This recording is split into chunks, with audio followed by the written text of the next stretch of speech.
ధనుసు రాశి వారికి జాతకంలో తెలుగు ఉగాది పండగ ప్రారంభమైన తర్వాత ఆదాయ వేలలో స్వల్పమైనటువంటి మార్పు ఉండినను ఎన్నడూ లేనటువంటి విధంగా ఏడాది తర్వాత రవి భగవానుడు అర్ధాష్టమ శని సంచార స్థితి ఉన్నప్పుడు దోషం చాలా అధికంగా ఉన్నప్పుడు వాటి తీవ్రత తగ్గించుకొని ఎలాంటి విజయం పొందాలో ఈ వీడియోలో సవివరంగా సంపూర్ణంగా తెలుసుకుందాం.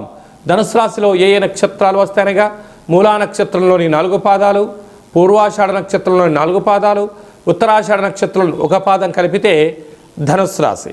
రాశాధిపతి దేవగురు బృహస్పతి.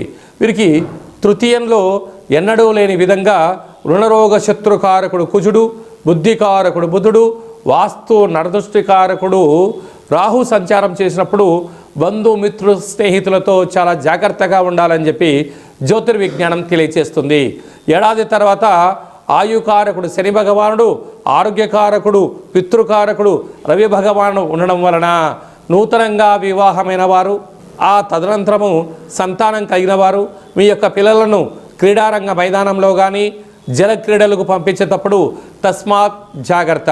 మీ జన్మ నక్షత్రం రోజున పూర్ణిమ అష్టమి తిథి యందున కోపతాపాలకు దూరంగా ఉంటూ మౌనమే శరణ్యంగా భావిస్తూ దేవతారాధన శ్రీరామరక్షగా భావించగలగాలి.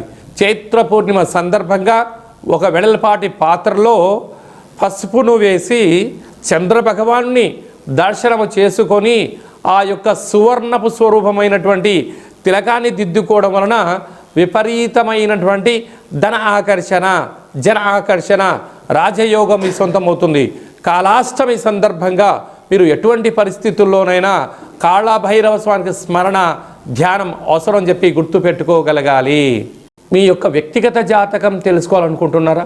మీ యొక్క పేరు, పుట్టినటువంటి తేదీ, నెల, సంవత్సరం, పుట్టిన సమయం వ్రాసి వాట్సాప్లో పంపించగలిగినట్లయితే 100 సంవత్సరాల జాతకాన్ని వ్రాసి పంపించి మీరు పుట్టినప్పుడు గ్రహ గమనాలు ఎలా ఉన్నాయి, ప్రస్తుతం ఎలా ఉంటున్నాయి, రాబోయే కాలంలో ఎలా ఉంటున్నాయి, ఈ తెలుగు ఉగాది పండుగ నుంచి ఆదాయ వ్యయాలు, ఎలాంటి కార్యక్రమాలు ఆచరింపచేయాలి, ఎలాంటి కార్యక్రమంలో మనం విజయం సాధించబోతున్నామో అన్ని విషయాలను మీకు సవివరంగా సంపూర్ణంగా తెలియజేయడం జరుగుతుంది.